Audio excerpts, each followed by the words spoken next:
verset 6. Beaucoup de gens proclament leur bonté. Mais un homme fidèle, qui les trouvera? C'est la parole du Seigneur. Amen. On peut acclamer Jésus, prenez vos places. Zamboyo nzambe malamu, Zamboyo nzambe malamu, Zamboyo nzambe malamu, Zamboyo nzambe malamu, Zamboyo nzambe malamu, Zamboyo nzambe malamu,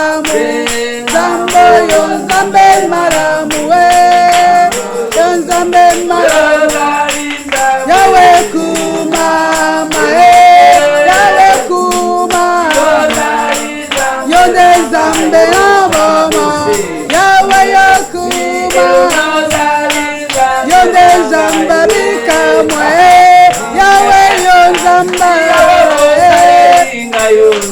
kumama, Yahweh kumama, Yahweh kumama, Yahweh kumama, Yonda bonji na kembo, Yahweh kumama, Yonda nzambe bikamwe, Yahweh kumama, Yesu kumama, Yahweh kumama, Yona pesa yoni, Yahweh kumama, Yahweh na tatoli,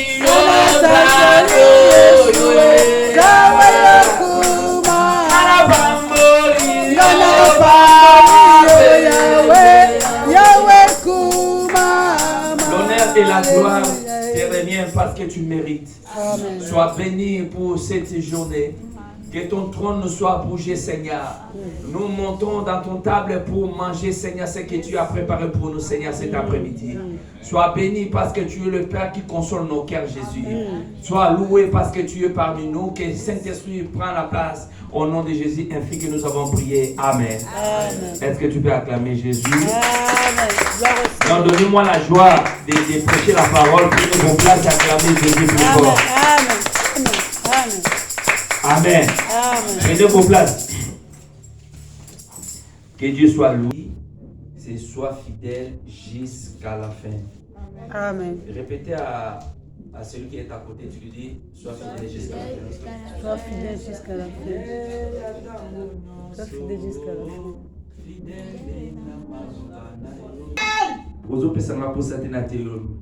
Soyez fidèles. Soyez fidèles. La fidélité a un prix. Ah, ta fidélité a un prix. Voilà. Amen. Alléluia. Amen. Alléluia. Amen. Je voulais vous expliquer ce que signifie la fidélité. La fidélité est attachement, le dévouement à quelqu'un. Reste constant. C'est ça ce que veut dire la fidélité. Je répète, la fidélité c'est l'attachement, c'est le dévouement à quelqu'un. C'est dévouement à quelqu'un. La première chose, c'est la fidélité, c'est l'attachement au kangama. Attachement, c'est dévouement à quelqu'un et restant constant. Vous allez toujours constant. Parce qu'il y a beaucoup de relations qui ne sont pas constantes. C'est-à-dire que quand on dit la fidélité, comment c'est le dévouement. Hein, frère Papi? Ouais. C'est dévouement, c'est attachement comme femme avec son homme. C'est ça, attachement. Alléluia. Amen. Comme nous, l'église est attachée à Christ. Alléluia. Amen. Christ qui est époux, nous sommes épouses.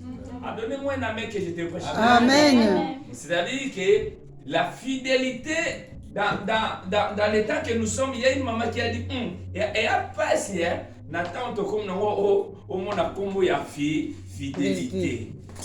Donc, fidélité est ça qui englobe ma communion sur la terre. Même na katia musala, na katia église, na katia libala, na ba relation, na ki camaraderie. C'est-à-dire, il faut dévouement et ça là, attachement et ça là. Il faut relation et ça là constant. Dans le papa constant mais constant. Amen bien quoi. Amen. Puis ce sont pas amen puis ça va poser na terre Yesu. Amen. Ah non, amen le mba vous prenez. Amen. Amen.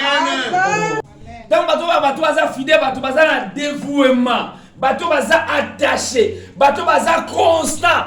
Des années et des années, ce qu'on t'a dit ba camarade, ah, bino ti lelo bazaka. C'est-à-dire que les relations les a constant, baza constant. La vie na yo, que la makamio dozo lu koza la constant.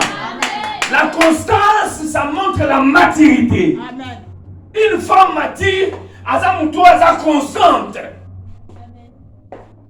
Aïe qu'on respecte ba relation na ye. Les uns et les autres, l'attachement à son maître. Un chien fidèle à son maître. C'est-à-dire que quand tu as constaté un chien, il est toujours fidèle à son maître. Mais,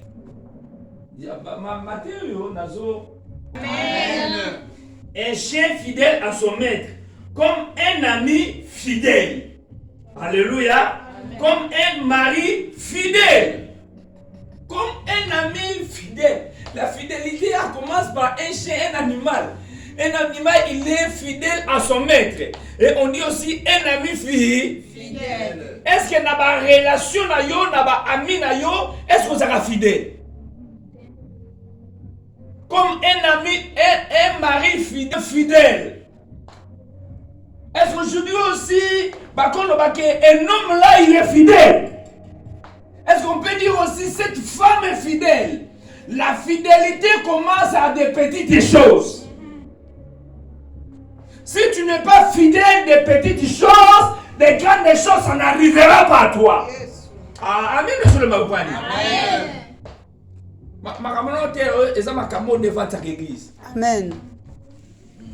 Un ami fidèle, il est constant, il est attaché à son ami. On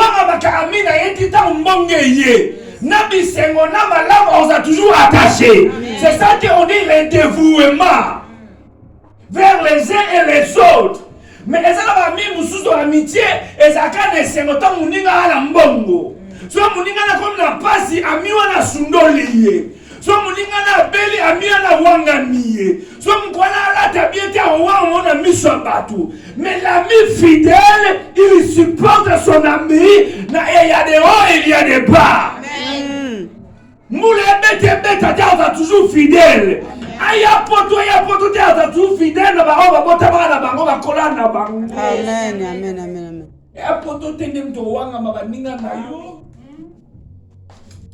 Ami fidèle. Ami fidèle. La fidèle, on voit la sincérité à cet homme. La fidélité amène l'homme, ma colonie sur des pieds sur la terre. Aïe, on y a l'ingité et l'on y a l'ingité. La fidélité, mon toi t'es pas. Quand tu es fidèle, c'est-à-dire tu es attaché, mon toi pas picoler ça passe. Il y a un moment là qui m'embaza attaché à fidèle. Nanzambe le mango wana. Ata bon mati bon kiti bon eka papa kingandi. Toko pesa nga me bien. Amen. Oh amen le mbako. Amen. Amen ya bien wana. Amen. La fidélité, est-ce qu'aujourd'hui, est-ce qu'on peut trouver un homme fidèle? Celui qui a écrit ce livre, son nom c'est... Non, comment dit le livre, il y a prophète. Salomon. Alléluia. Alléluia. Oui, on appelle la raison qu'on va être fidèle. C'est fidèle, c'est Jésus. Alléluia. Oh, amen quoi? Amen. Amen, je crois qu'il y a pas de missa tout bazar. Amen. Amen.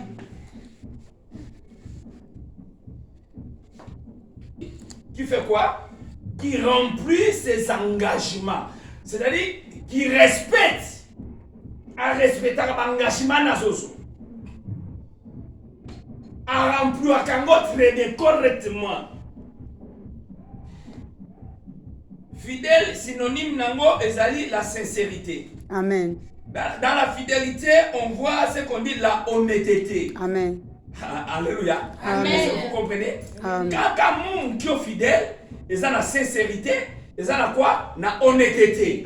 C'est-à-dire que l'homme fidèle, une fille fidèle. Un homme fidèle, en lui on remarque quoi? L'honnêteté. Est-ce que honnêteté zakatinayo? Est-ce que sincérité zakatinayo c'est kufanango? Okunango na kimbansek mukulu bando ya poto. Donnez-moi un amen plus fort. Amen.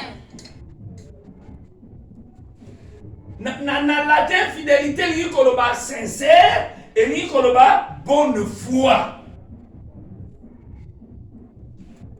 Alléluia. Amen. Alléluia. Amen. Bible soloba na Proverbe verset 6 Bible dit beaucoup de gens proclament leur bonté.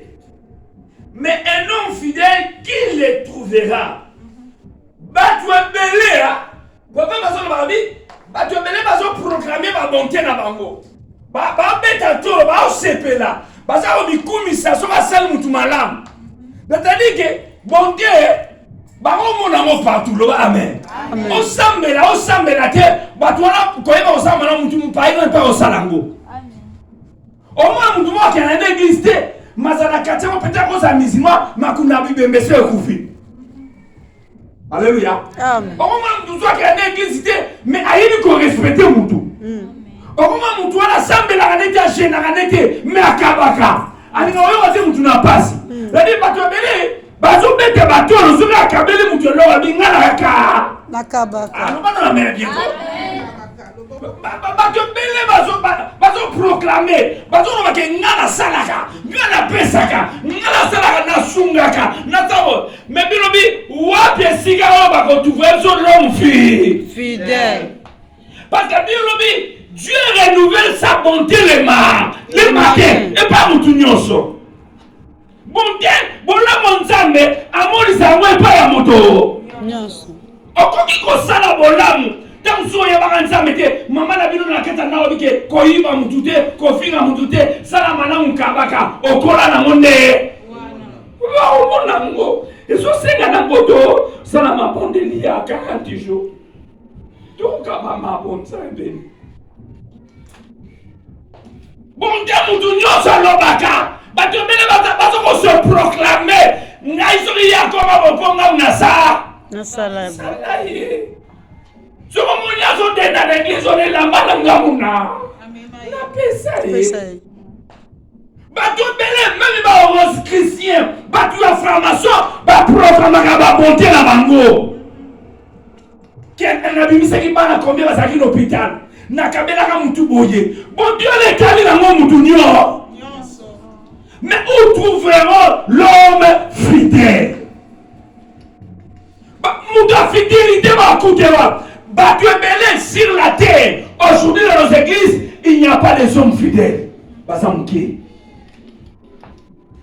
quand j'avais dit fidélité c'est attachement c'est dévouement bah tu es belé bah ya bazali ko kamasu na nzambe te bato bele bato salela tu nzambe te na kati ya fidélité na bosolo nyonso na bosembo nyonso. Les gens veulent que les gens voient ce qu'il fait. Là c'est ce qu'on appelle les bontés. Mais est-ce que tu es fidèle devant l'Éternel? Devant les relations, devant les foyers, devant l'église, est-ce que tu es fidèle devant Dieu? Qu'est-ce que tu avais dit, Seigneur, si tu me bénis, est-ce que au respect à nous? Est-ce que vous êtes fidèle? Odunda, na offrande, na ba 10 minutes odunda.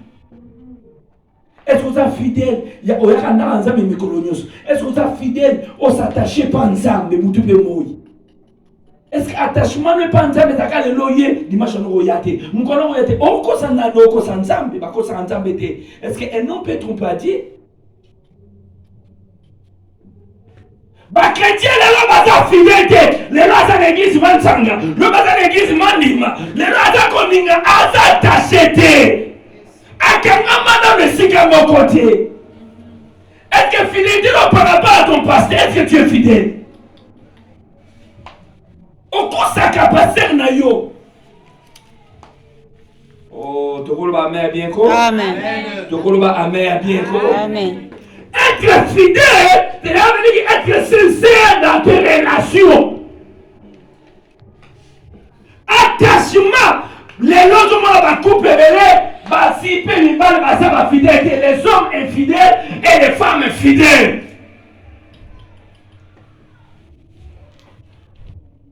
honnêteté, il n'y a plus d'honnêteté même dans les couples. Comment tu dis, Seigneur, tu ne me bénis pas? Tu n'es pas fidèle devant Dieu, tu n'es pas fidèle devant tes relations, tu n'es pas fidèle dans ton église, tu n'es pas fidèle dans ta relation. Ni Moutiye Moko, Aza non fidélité dans Nzambe. Aza fidélité dans ma relation qui commande à cause ça na tembe. Au compte va dire maloba, mais incarner la vérité. Nous sommes le kota. Moi, je suis au sécateur. Amen. Vraiment. Pourquoi ça va toucher comme une maladie? La maladie du sommeil. Donnez-moi un amen. Amen. Quand tu t'attaches avec Dieu, tu vas commencer à respecter les principes, les dévouements, la honnêteté. Est-ce que tu es honnête devant toi-même? Pour que vous soyez honnête et pas dans Nzambe, il faut avoir une honnêteté et pas dans Yemoko. Est-ce que n'est-ce que nous sommes honnêtes? Est-ce que nous sommes honnêtes? Les bonnes relations, est-ce que nous sommes honnêtes? Pourquoi aujourd'hui, la relation qui commanderait ou me la rajoute? Parce que devant une honnêteté, ça t'est. Nous sommes sur le saillot, mais nous sommes à l'ingarayote. Ah, donnez-moi un amen. Amen. Les gens qui sont dans la poste de l'année, ils sont on dit que les camarades voilà nem tu asala qui est ma bébé. Yom tu les sakaba. Dieu ce soir ou cet après-midi, il a besoin de te bénir, mais il ne peut pas te bénir tant que Yosa fidèle te pas dans ça.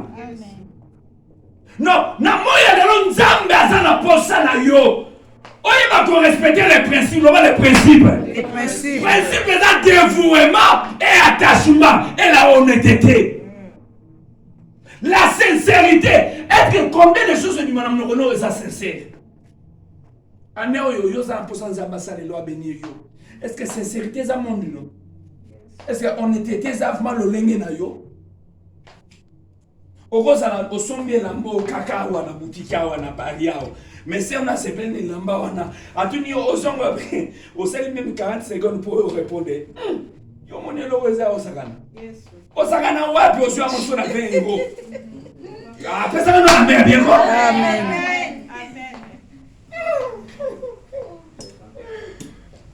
La honnêteté, ce qui continue à quatre l'église, bah tu vas nous retourner dans ma banque, on va bien le Amen. Amen. Amen. Parce que l'église, parce que la carte de l'église, l'homme fidèle va s'arrêter. Tout ce qu'il fait, ce sont l'hypocrisie. Alors tu confies à la téléphone à 2 minutes, tu attends à côté de lui. Totomboli comme nayo. Voilà, c'est l'association dans ce bien né dans Ozongila. Oui, banga. Tu coupes bana. Et ça dit, madame, il n'aura pas païenté. Mais ça dit, madame, il botte à Bananza.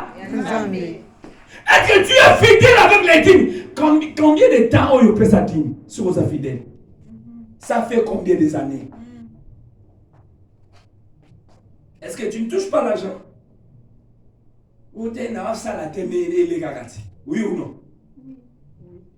Voilà où il est limite. Mais ça m'a bien. Amen. Papa, ça, mes collègues, mon boulot. Est-ce combien de fois on va bénir en tout? Je te dis, pour les choses de bénédiction, ça ne demande pas la prière. Pour que tu veux que Dieu te lève, Dieu te bénit, il faut donner. Le donner vous sera donné. Donnez-moi un amen, non? Amen.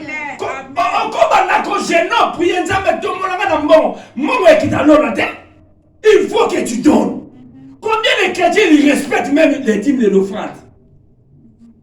Ce n'est pas obligatoire qu'on vienne si on commence à changer même de prédication pour donner. Non! Et c'est le automatique.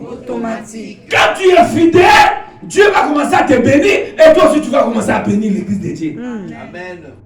Et quand tu as dit, maman fait ça, miracle, prophétie. Non, tu ne me verras pas. Mais quand tu es attaché, quand il y a la sincérité, quand il y a l'honnêteté, l'honnêteté dans la vie, il y a la sincérité, à cause de la négative à Kambouté. Amen. Amen.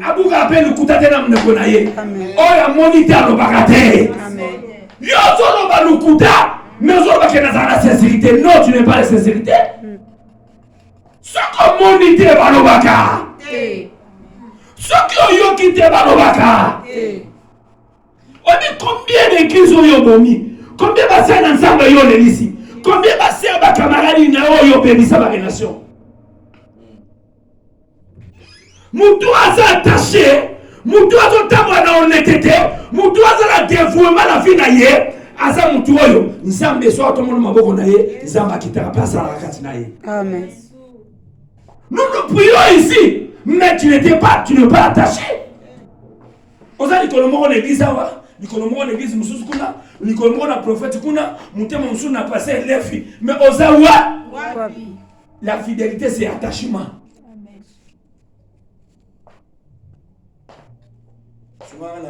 Amen. Oh non, même les enfants fatigués, souvent la main à bien. Être fidèle, c'est là où que Dieu montre la maturité. Ce qu'on est fidèle, nous sommes beaucoup de gens proclament leur bonté. Et ça vous convainc que le monde s'arrête. Mais ça va fidèle. Papa église, la personne à qui tu oui. Est-ce que vous êtes fidèle? Est-ce que vous êtes attaché? La fidélité, c'est la honnêteté. Honnêteté. Être honnête. N'attendons la mimier, mais pas ensemble. N'a respecté ma principe ensemble. N'a respecté ma manière en colo. Nzamba tombolanga beninga. Est-ce que nga na montre ka tu pasteur malobananga? Est-ce que naza honnête? Est-ce que naza na sincérité na makamna lobaka? Soki ba tuninga na témoignage ya muntu. Est-ce que na loba pe oza bo solo? Ba tuna yo, mama kinga na zandeli. Est-ce que okoloba malamu pona ye? Ba lobelo pona passer est-ce que témoigner malamu? O te ba onyo so ba daga ande ndenge moko. Na le biso ba tyo so ba ndenge moko.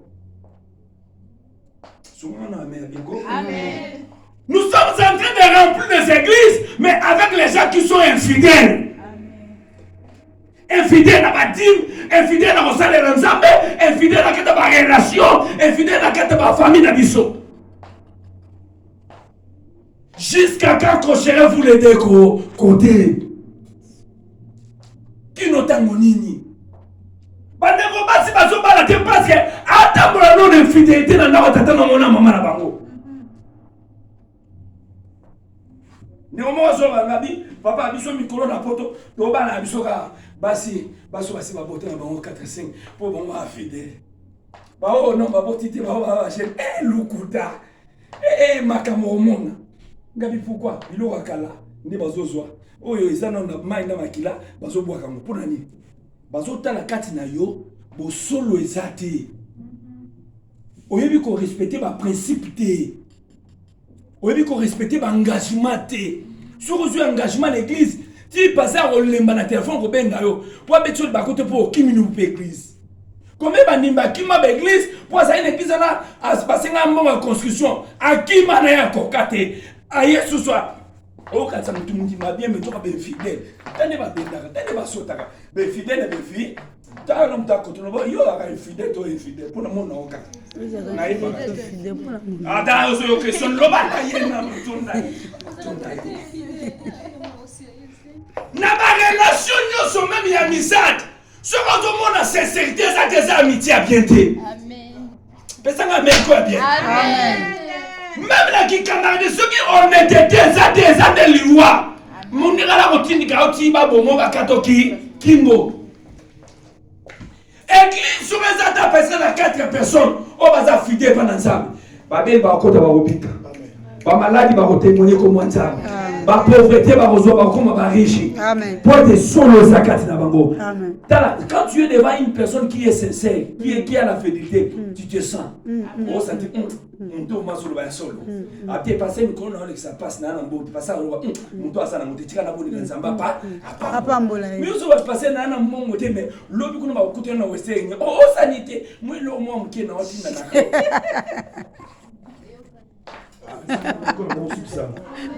Mais ça m'a bien. Mais ça m'a bien. Amen. Au monde de Goseki. Au monde. Amen. L'homme fidèle, même s'il lui manque quelque chose, le ciel sera ouvert pour lui. Amen. Mais nous n'avons pas continué même à corbeau, ça y est. Nous n'avons pas continué même voisin à dire que Kabela Moutoiseau mérité le roi. Pas porte que vous m'en pété. On vous a une opportunité où il y a qui est côté. Ce qui m'a camé, c'est comment ma casse pour monter mon opésa ma. Ma casse libanga. Kokaba libanga. Kolba malama batu libanga. Tu n'as jamais parlé bien pour les autres. Osaka a toujours l'homme des critiques, femme des critiques. Et moment là-bas, c'est belé à pourtant me comment. Pichou. Cabo. Ozo ibatazo linga seko bien ozo linga lo badi. Pour ezaka la direction ko lo ba mabe ya ko chola batu. Mais katana au nom de Jésus. Ndiye mutalie manga basende. Quand tu respectes les principes et la honnêteté, même les hommes à côté comme moi, ils sont équitatés. Le bel amen bakasi. Amen. Nakatia, il y a fidélité, on voit ce qu'on appelle la patience.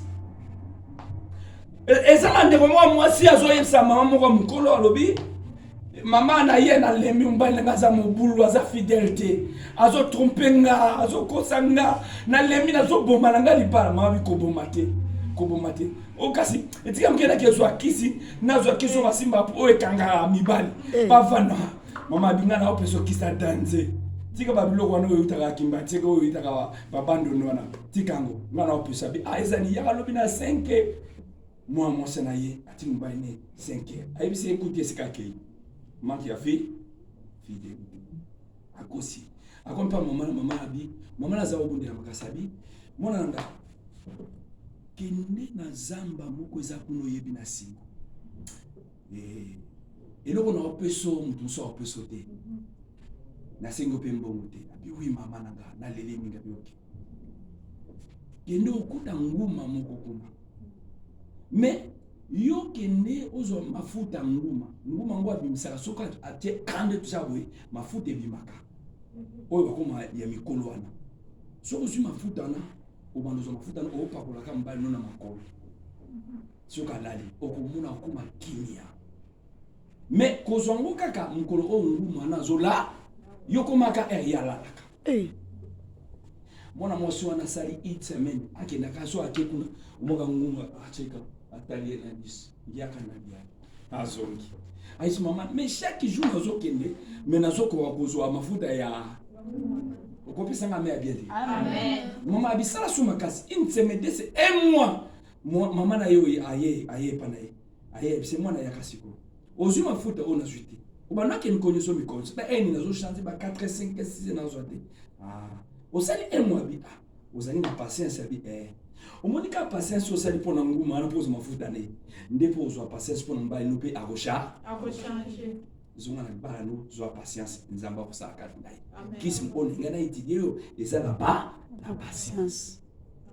Est-ce que vous avez la patience na vie na yo ko katsaki ko changer ba église neza makonsa mutu mutabozui la patience est déterminée tant nzamba ngasa la kati na vie na yo. Ba église mbelo mona batonda bazaka pe na patience. Amen. Patience moya nanga na yo na ye kuna to umeli to l'accès fidélité pa na nzambe. Sauf to senge pa na nzambe, nzamba ko tinda batu bakoya. Amen. Attendez ameno elembako. Amen.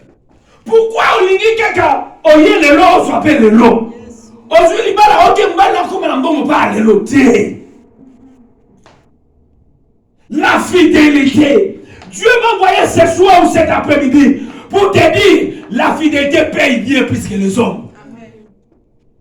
Quand tu es fidèle, Dieu t'élèvera. Dieu a côté la katina yo témoin na ngaza na honnêteté, azana bo sembo katina ye. Bolamba te belé ba lukango ba betaka tolo. Salomon bi ba te belé ba so proclamer ba bonté na bango, ba bion ba so sala pa na ba to zo beta. Maintenant il y a qu'on trouver mutu aza fidèle. Est-ce que dans l'église nous sommes ta fidélité bazali? Ce qui n'a siècle va fidèle va salaka mais le gouvernement va les rater mais va rater l'église va y licencier va y fidèle. Donc on a bleu pesa kanda on a un pays à Taliobi bisona bino na bokene giso so andenge po yo zo fingo zo tonga ye ba zo tonga yo zo finga maintenant ya za fidèle na nzambe na ye yo zo ye giso ye mbi opini mais sur les kamboye mais position zo za andenge ni pesa na bien. Amen. Ah non non pesa na bien. Amen. Pesa na amen bien. Amen. Na lindo tele matele mesiko sali. Obo ne pas ensemble. Olo banzambe na nina attaché. La fidélité c'est attachement, c'est le dévouement. Na nina nazala sincère et pas ensemble. Na nina nazala honnête. Ça fait longtemps ba principe ya mona na nzambe za kasute kati na ngai. Okoma kosala na o nyusu mutasalaka komela na omelaka na yo pe omelaka na ndaku na yo no tala mwa mila ya mikuse mine mila eza ozo pour kutango koleka même paye qu'on respecte ma principe. Est-ce que tu es un enfant de Dieu ou tu n'es pas un enfant de Dieu? Est-ce que tu pries Dieu ou tu ne pries pas Dieu? Quand tu pries les engagements dans l'église, est-ce que tu as sangoté? Est-ce que tu parles bien de ton pasteur ou de ton église? Est-ce que tu parles bien? Il y a des gens, moi, si tu as un bal. Est-ce que tu es honnête? Babi, ça peut être honnête. Est-ce que tu es maman sincère? Tu es sincère. Dieu a besoin de toi, mon frère, ma soeur. Cet après-midi, l'Éternel, il est en train de trouver, de chercher. Bah toi bien, même un païen, on s'en malade. Mais bah tu fidèle. Fidèle, bah non, il y a Yesu. Est-ce que vous êtes fidèle? Moukolo yambaka Yesu. Oyokaka dégouille à l'issou. Oyokaka dégouille à ma bé. Mais tel le comment on est normal. Ma bé est le reçu le romoroté. Est-ce que tu es fidèle devant Dieu? Est-ce que tu es fidèle? Depuis quand? Oyo pesa di motel mo pesa zabedi. Depuis quand? Ozalaka na baba loro roloba. Ote papa, moi koya kuna, moi koya. Mais quand on était au Congo, ce qu'on pesi di mon côté, deuxième mois na obo roloba, o futana oyo zakino. Yo we pa na nzabo ko saliango.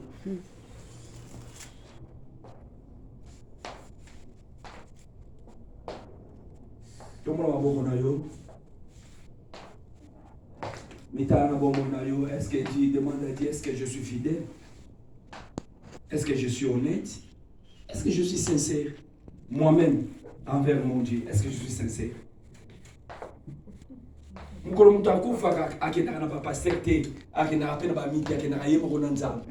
Est-ce que vous êtes sincère? Semaine prochaine, semaine passée, est-ce que vous êtes honnête? Frère, vous êtes honnête? Est-ce que le baramalamu pour la maman na yo, pour la bandeko na yo, pour la pasteur na yo? Bana obone le panza, lo banzambi. So ça honnête, aux fidèles, lo banzamba le bisayo, zamba sala ongulu, bonne le panza. Bonne la.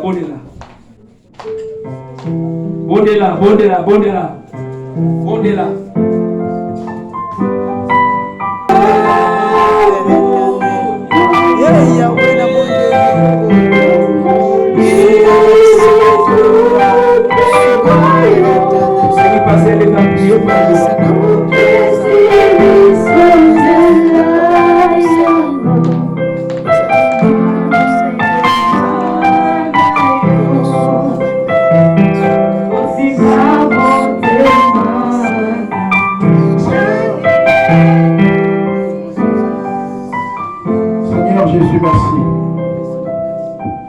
Te disons merci pour cette parole, mon roi. Seigneur, la Bible déclare, celui qui est fidèle dans peu des choses va vous confier des grandes choses. Alléluia. Père, aidez bisous âmes et tous à la fidèle dans nos relations, fidèle dans nos engagements, fidèle envers toi, notre Dieu. Oh Seigneur Jésus. Salam bisous grâce. ya ko s'attacher na yo. Amen.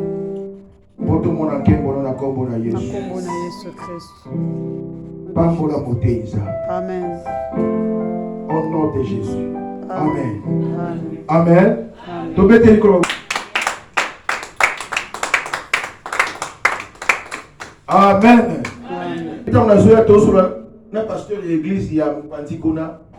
Est-ce que pasteur ngabandi bautaka musika. Ndeko ya pamusaka église, soit ça la ménage à utaka mo. Et à ça déjà l'église, à ça la ménage. À soi engagement. Alors singa au moins de quoi c'est liboso qui mambangu wana, yimta musaba kiti. Donc à utaka poisi. Est-ce que papa ngabandi bayaka bautaka il y a les églises basate. Bamsusu bauta soki nemu na ito seza buto wapi. Abi bana wana ba servaka nzambe des fois ngana lembi me bango baza wana. Mutombo na tâche na ye. Donc pasteur azate mutombo na tâche na ye. Azo asime tâche na ye. Ah, au Seigneur Jésus. Nzababiso ata bote atemi asakole loko mata, okotombwama soki ozana mate ya boete. Oko changer 8500 églises. Au monde appelle le bon kwanza mete. Mais quand amate ya boy, au tient la misala, au monde est kwanza. Simba franga, yo simba dim, simba contribution ça. Toujours bon de là. Pour être ici à bon de pour la confort. Papa, merci Namaté à bon dia lelo, autant de fidélité. Est-ce que tu dois être fidèle à votre fond nabiso? Est-ce que tu dois être fidèle na badum yawe yondo biso moko na moko ni tika